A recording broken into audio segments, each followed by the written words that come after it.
diferentes para os incrédulos. É reservado, é preparado o caminho tal qual vemos lá fora. Porta larga, estilo de vida solto, estilo de vida que corre frouxo, estilo de vida do deixa a vida me levar, a vida leva eu. Esse estilo de vida é o estilo de vida fácil, mas que conduz à perdição, que conduz à morte eterna. Fique de pé.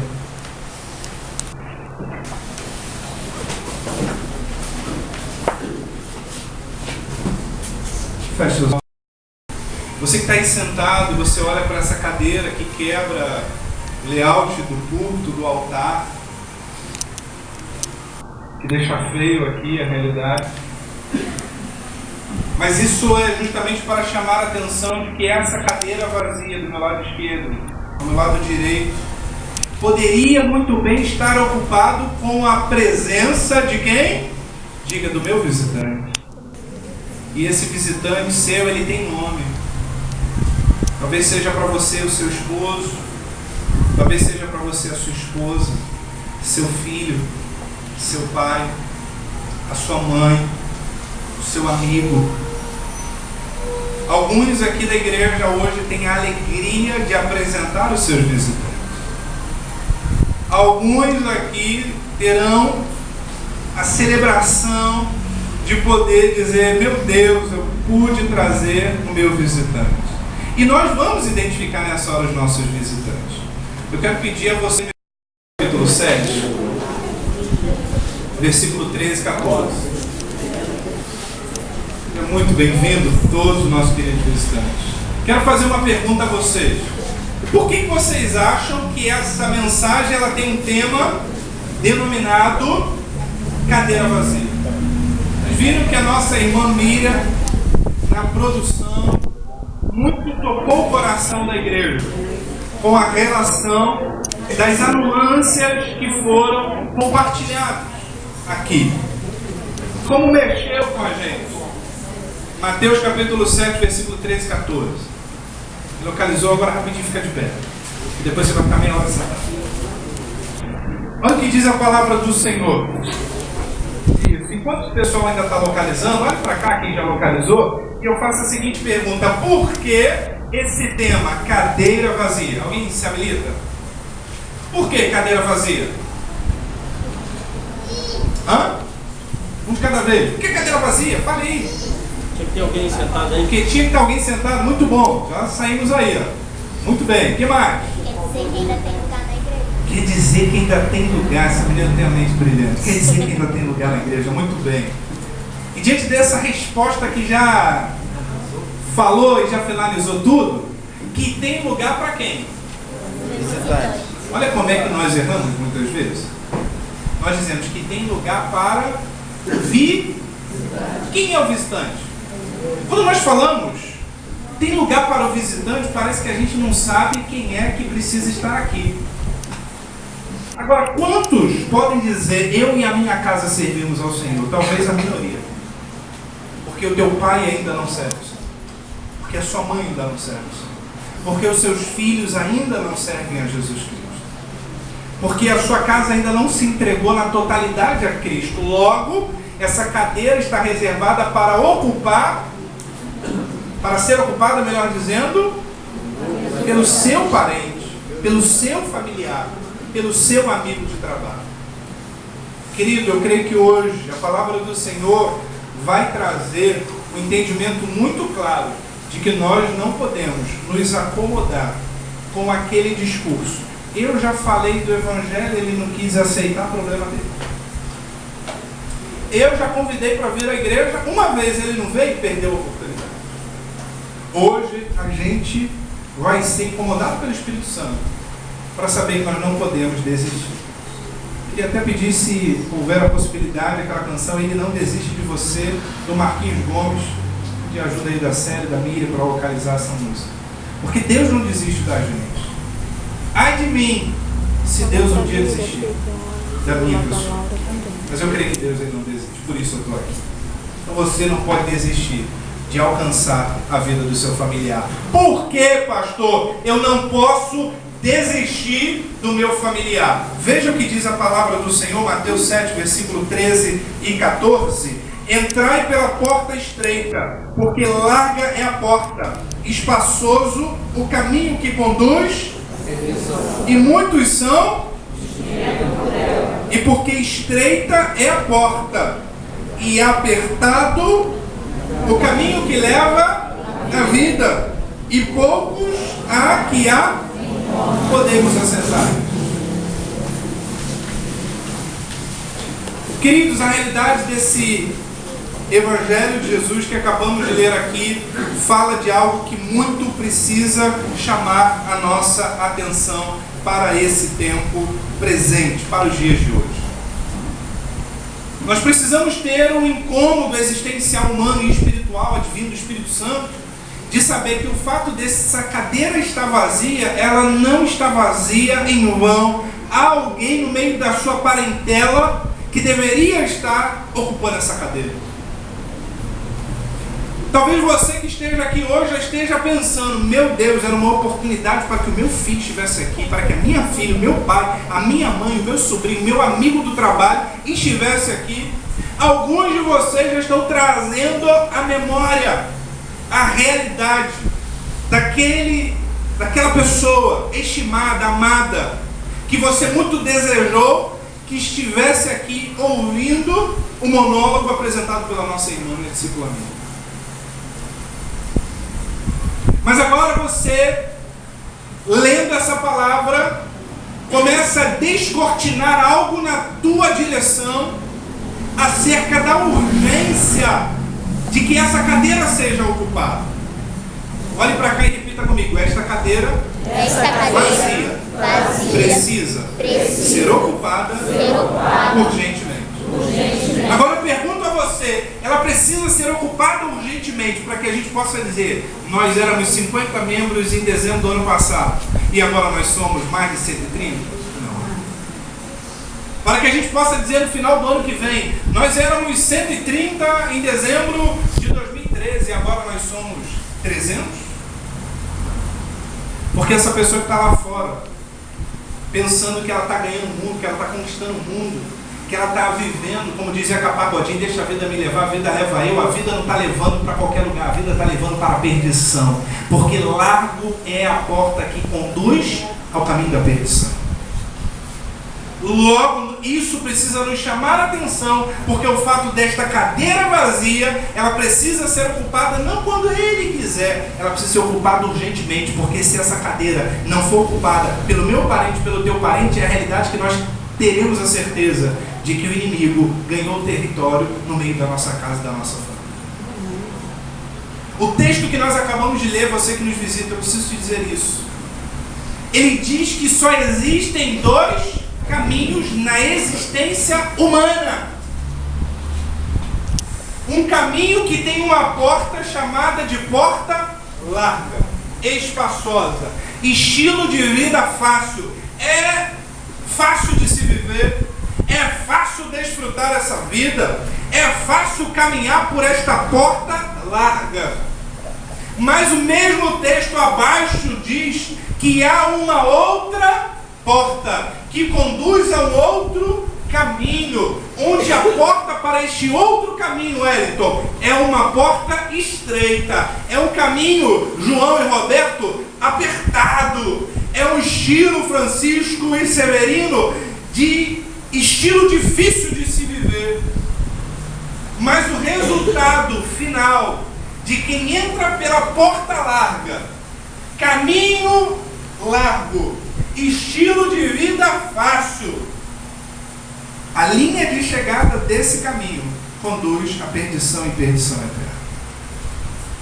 Mas aquela porta apertada, estilo de vida difícil, conduz uma linha de chegada de vida eterna.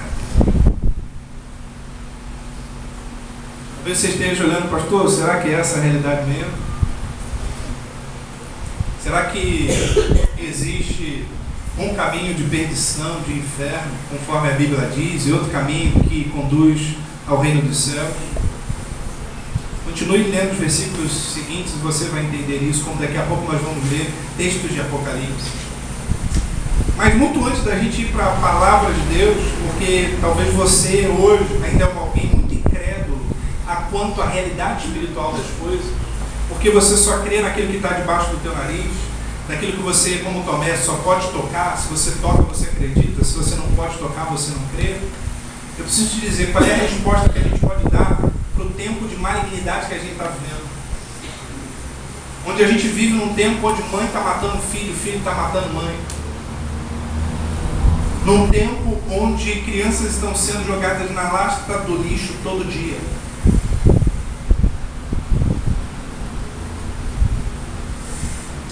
Num tempo onde as pessoas não se cansam no meio do trânsito de matar alguém só porque aquela pessoa reclamou da barbeirada que o outro fez no trânsito. As pessoas estão matando para ver o corpo cair. Para você que não crê muito em Deus, não crê muito na realidade do mundo espiritual, qual a resposta que você pode dar para o caso desse Joaquim, essa criança? Como o caso da Isabela Nardon,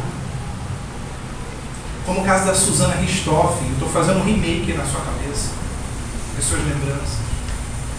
Eu estou trazendo a sua memória, noticiários que você sabe muito bem. Aquela filha de uma família pobre, não é isso? Lembra de São Paulo? Muito pobre. Filho de uma família muito rica, que matou os pais, juntamente com o seu namorado e seu cunhado, de olho no dinheiro. A realidade daquele jovem Wellington, que matou as crianças numa escola lá, viu como é que vocês sabem? Está fresco ainda na memória de vocês. Mas deixa eu dizer para você, alguns tiveram que buscar lá na gaveta da memória, com dificuldade de achar essas notícias antigas. Sabe por quê? Porque a tragédia de hoje nos faz esquecer da tragédia de ontem, e a tragédia de amanhã te fará esquecer da tragédia de hoje.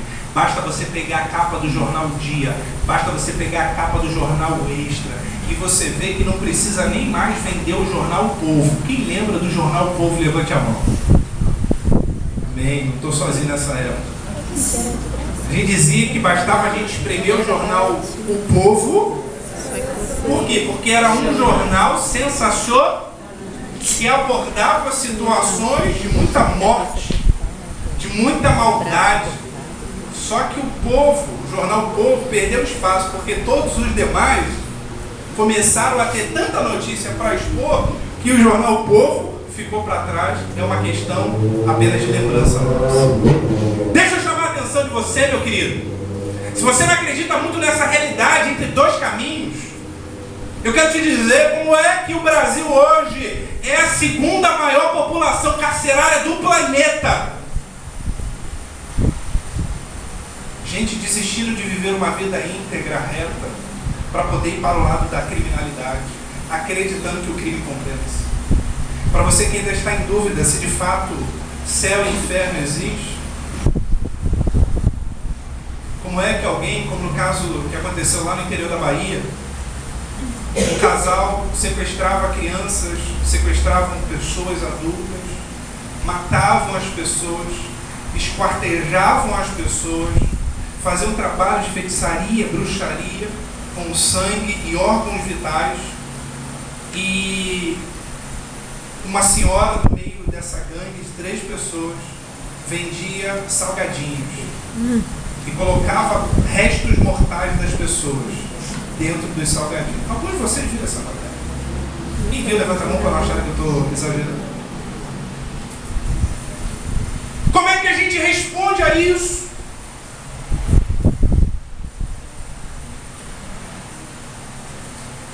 Como é que a gente consegue ter uma resposta pura e simples humana para a maldade que a gente tem vivido? Queridos, eu sou estudante de psicologia, parei no 5º período, estou doido para pensar em voltar, e quem sabe no ano que vem. Mas deixa eu dizer para você, Brasil é o segundo lugar da população, a maior população carcerária do planeta. mas o Brasil está em primeiro lugar. No futebol, na economia, mas o Brasil hoje ocupa o primeiro lugar em consumo de remédios psicotrópicos do planeta. O Brasil hoje é o primeiro país em consumo de remédio de tarja preta, ansiolítico, contra a ansiedade, antidepressivo, contra a depressão, antitranstornos obsessivos compulsivos, síndrome. O Brasil hoje é um país expressivamente adoecido na alma.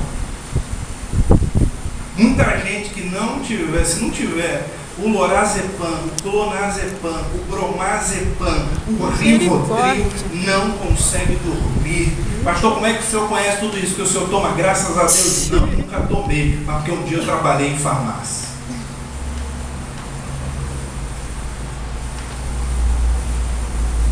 E como, muitas vezes, o farmacista tinha que entrar lá dentro para pegar as caixas de remédios dentro daquela parte de armário fechado onde as farmácias precisam manter os medicamentos controlados, psiquiátricos, tarja preta. É muita gente adoecida na alma. Por quê, pastor? Se nós fazemos parte de um povo de mais de 180 milhões de pessoas, nunca se viveu um tempo de uma multidão tão grande, Arlan, no Brasil, mas nunca se viveu, Léo Enzelman, um tempo de tanta gente sozinha, abandonada, desamparada, sem ter alguém que possa ouvir as suas mazelas existenciais humanas.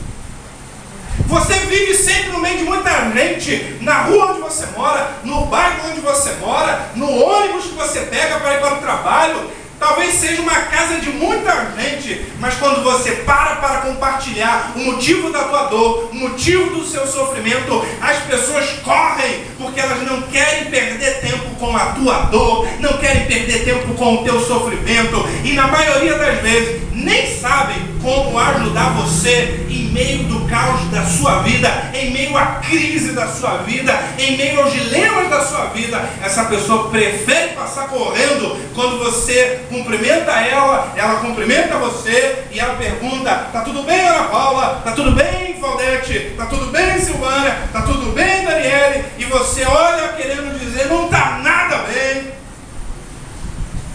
E você olha para ela e diz, com uma alma ferida: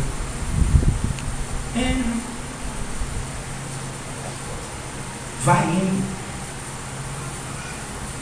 vou seguir. Sabe como é que é? A gente não pode desistir, né? Quantas vezes você já ouviu esse questionamento no seu ambiente interpessoal? Porque nós vivemos num tempo onde as pessoas estão vendendo imagem, onde as pessoas, na verdade, são resultado de um holograma. Elas projetam ser aquilo que elas não são.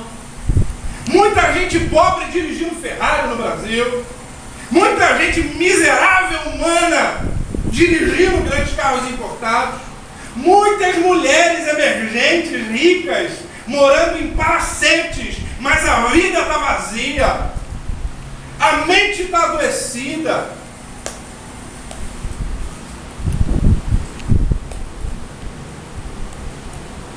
Porque o dinheiro só faz granjear amigos que estão com ele e com ela enquanto ele tem. Porque o dia que ele ou ela deixar de ter aquilo que ele tem nas mãos, ele não poderá contar com aqueles que estão à sua volta, porque aqueles que estão à sua volta não estão no meio desta amizade por aquilo que a pessoa é, mas estão no meio dessa amizade por aquilo que aquela pessoa tem. Nós fazemos parte de uma sociedade hoje que diz que você é aquilo que você veste. É por isso que alguns, não membros daqui, membros da Igreja Batista, lá da Conchinchina, já estão preocupados na linda roupa que vão usar no dia 24, no dia 31.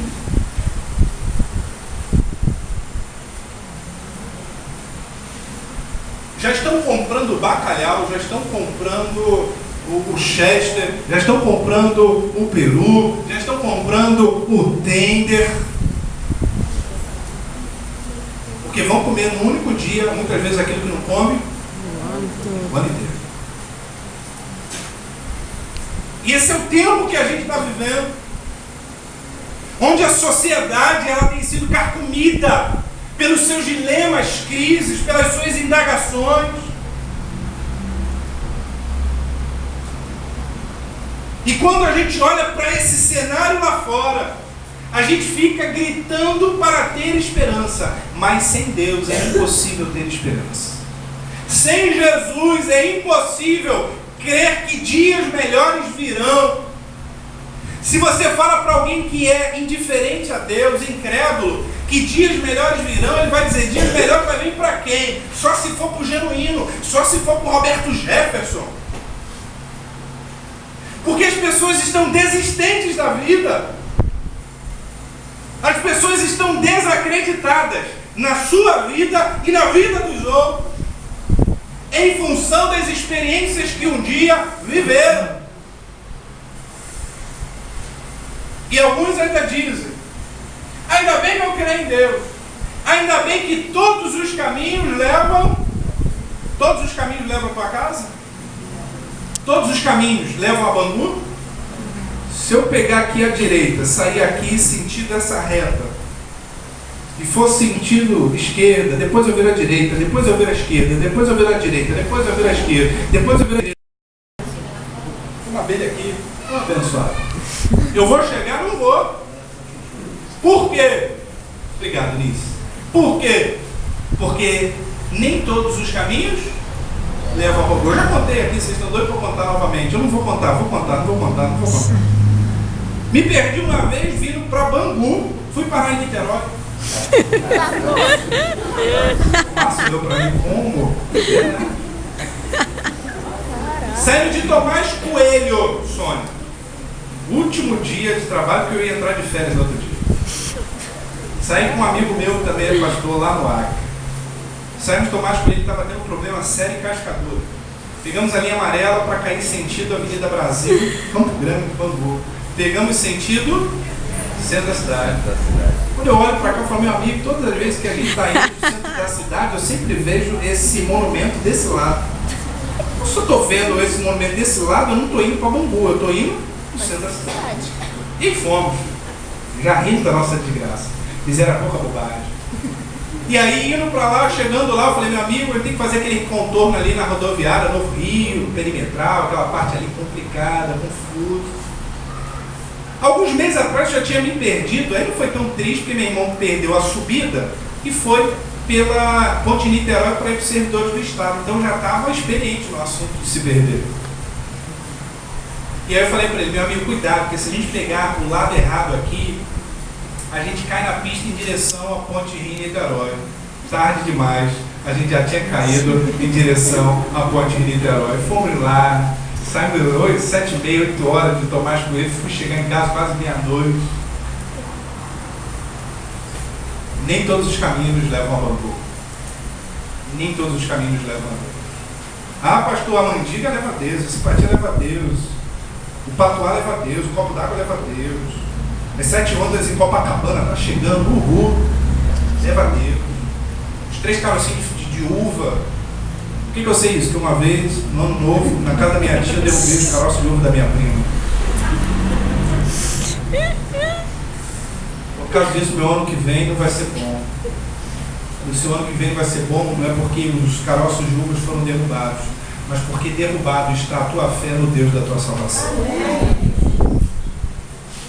O que faz com que a sua vida valha a pena no ano que vem não é o número de notas de dólares que você tem na carteira, não é a folha de louro, não é a calcinha e sutiã dourado que você vai vestir no dia 31, não é a peça vermelha para atrair amor que vai fazer a diferença no teu relacionamento sentimental, mas é o quanto você se entrega para viver uma vida diferente diante de Deus. Amém. Porque patuar esse sincretismo não muda a vida de ninguém. Eu quero convidar você, para a gente concluir, abrir a sua Bíblia em Apocalipse, capítulo 20, versículo 7, versículo 10. Apocalipse, último livro, Bíblia, tem como errar. Só você ir lá atrás e voltar folheando a tua Bíblia. Apocalipse, capítulo 20, a partir do versículo 7.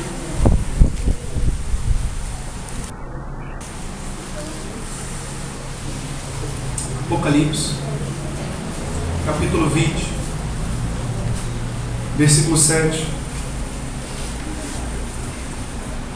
A palavra do Senhor diz assim: e acabando-se os 1000 anos, Satanás será solto da sua prisão e sairá a enganar as nações que estão sobre os 4 cantos da terra, Gog e Magog, cujo número é como a areia do mar, para as ajuntar em batalha. E subiram sobre a largura da terra e cercaram o arraial dos santos e a cidade amada, mas desceu fogo do céu e os devorou.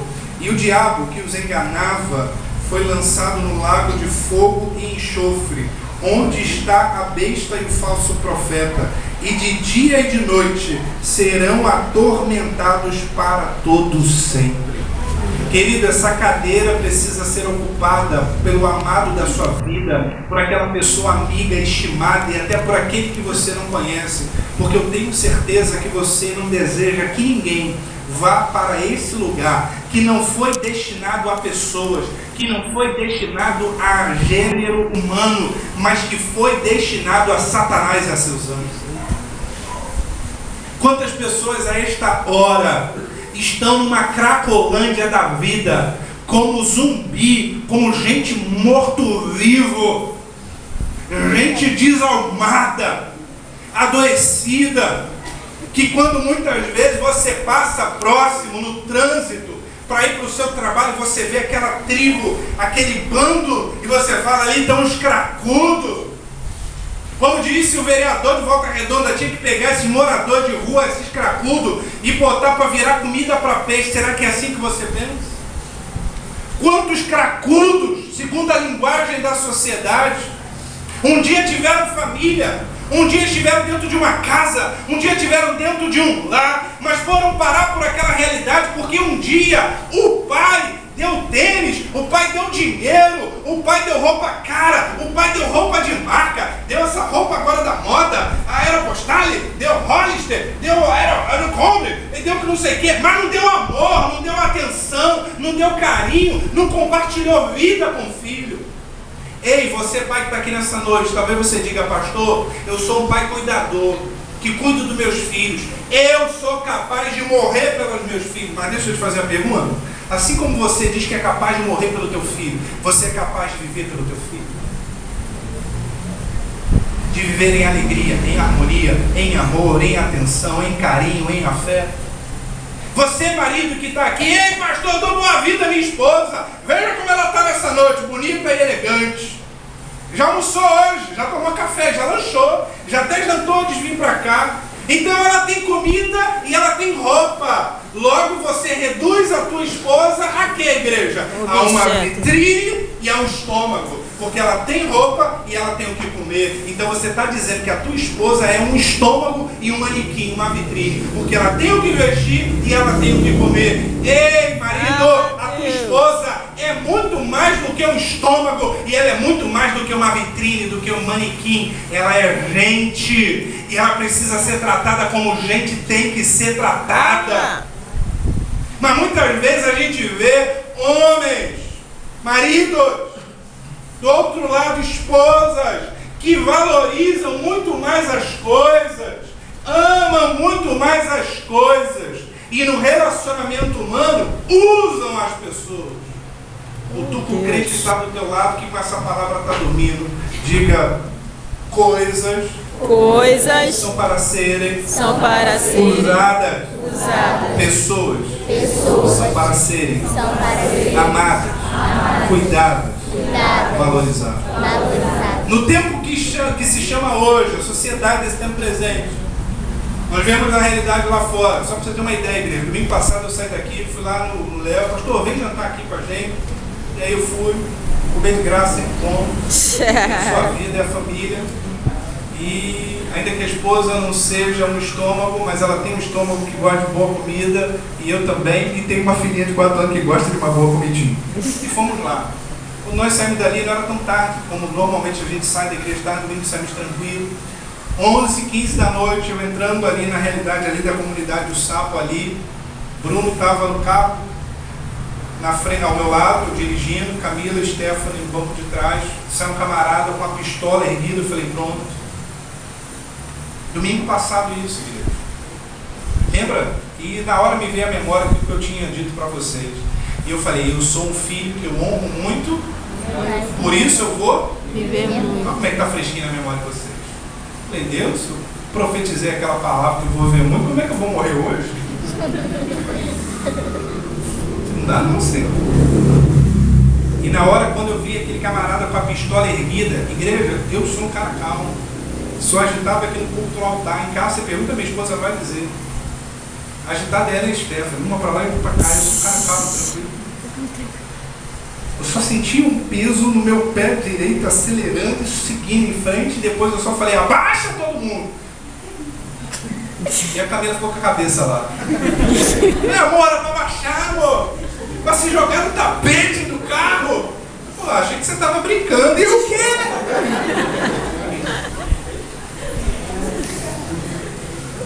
Aí veio um cunhado abençoado, pô, já estava escoltando ele lá de trás. Falei, por que tu não me avisou? Começa com ele, Miriam, Rafa. Começa. E tu ia ficar nervoso. Falei, nervoso eu fiquei quando eu vi o cara já em cima. Antes me prepararia pro choque. Mas Deus sabe todas as coisas. Conversa com ele, Rafa. Conversa com ele. Mas a grande realidade é que, pela graça de Deus, foi um grande livramento. Mas veja, eu saí de onde? Do baile funk.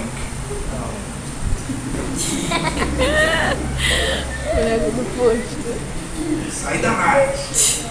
Saí do bar. Bebi todas. Saí da rave. Eu saí de onde, Patrícia? Da igreja. Logo, a gente não sabe até quando a gente vai estar nesse mundo. Talvez você está cheio de saúde, cheio de vida. Mas será que você sabe qual é o dia da sua partida? Quer ver um momento que eu não gosto? Para mim é o pior momento na vida do ministério pastoral, do exercício, do ofício pastoral, chama sepultamento. Muito triste. Muito triste. Mas deixa eu te dizer um negócio. Se tem um momento que as pessoas param para ouvir o pastor, o padre, o líder religioso, para ouvir mesmo, é na hora do sepultamento. Para tudo, Roberto. Para tudo, Roberto. Mas por que para? Porque as pessoas começam a repensar valores, princípios, prioridades, alvos e objetivos da vida. As pessoas param para refletir, porque elas passam ali a ter mais um acréscimo de convicção de que aquela realidade desse ente querido, desse amigo, conhecido, parente que está deitado inerte naquele caixão, é o resultado, será o resultado para todos nós.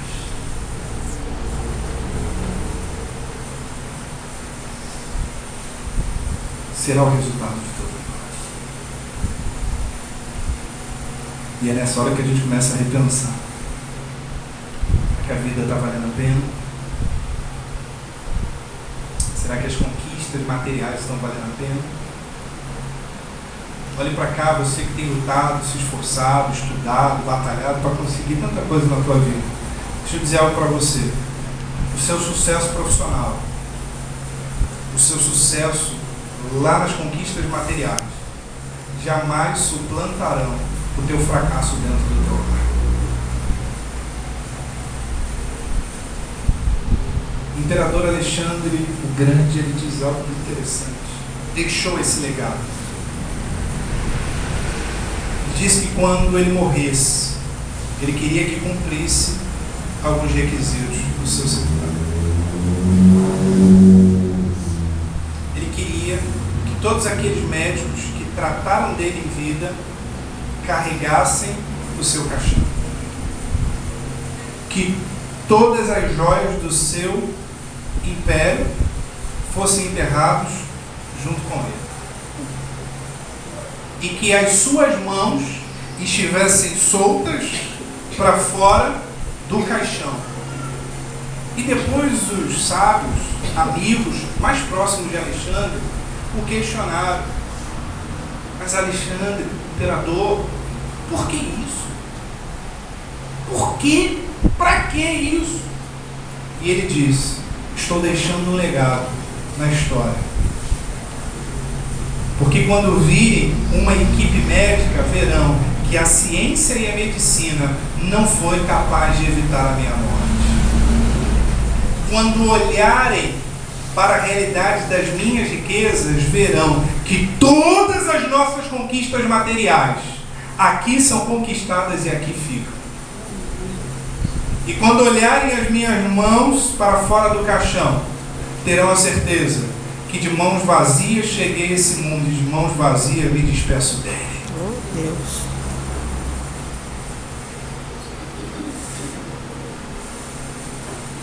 Quem esteve no último encontro com Deus viu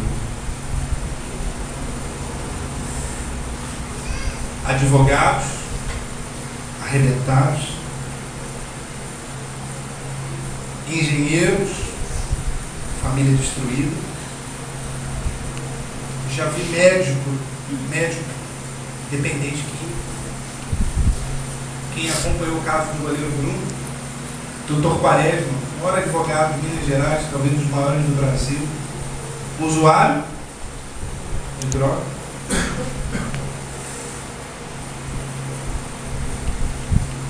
Para concluir, nós precisamos, mais do que nunca, de um ser que transcenda o metafísico. Nós carecemos de um ser que supra aquilo que amigos, parentes, família e dinheiro não podem suprir. Nós precisamos de um ser que possa trazer um suprimento para o vazio da nossa alma. E o único ser que tem a capacidade de suprir o vazio da sua alma se chama Jesus Cristo, o Senhor. Amém. Porque quando Jesus voltar, Ele fará um grande juízo final. Descrito na palavra do Senhor a partir do versículo 1 do capítulo 21. E viu um novo céu e uma nova terra, porque já o primeiro céu e a primeira terra passaram, e o mar já não existe. E eu, João, vi a santa cidade, a nova Jerusalém, que de Deus descia do céu, adereçada como uma esposa, ataviada para o seu marido. E ouvi uma grande voz do céu que dizia: eis aqui o tabernáculo de Deus com os homens, pois com eles habitará, e eles serão o seu povo, e o mesmo Deus estará com eles, e será o seu Deus, e Deus limpará de seus olhos toda lágrima, e não haverá mais morte, não haverá mais pranto, não haverá clamor, não haverá mais dor, porque as primeiras coisas são passadas. E o que estava sentado sobre o trono disse: eis que faço nova todas as coisas. E disse: me escreve, porque estas palavras são humanas, porque essas palavras são de autoajuda, porque essas palavras são psicanalíticas, porque essas palavras são científicas. Não! Mas ele disse: escreve, porque essas palavras são verdadeiras e fiéis. E disse mais: está cumprido, eu sou o alfa e o ômega, o princípio e o fim. A quem quer que tiver sede, de graça lhe darei fonte da água da vida. Quem vencer herdará todas as coisas.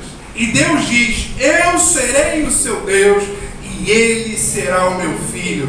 Mas, todavia, Entretanto, no entanto, quanto aos tímidos, aos incrédulos, aos abomináveis, aos homicidas, aos fornicadores, aos feiticeiros, aos idólatras e a todos os mentirosos, a sua parte será no lago que arde com fogo e enxofre, o que é a segunda morte. Querido, Deus não deseja isso para você, nem para o seu parente, nem para o seu amigo. Deus não criou filhos para perder. Deus não criou filhos para viver uma eternidade no inferno. Deus criou filhos para viver uma eternidade na glória celestial. Amém. Num lugar onde não tem mais pranto, não tem mais dor, não tem mais tristeza, não há mais morte, não há mais sofrimento. Deus criou você para habitar pelos séculos dos séculos na presença dele, no reino dos céus.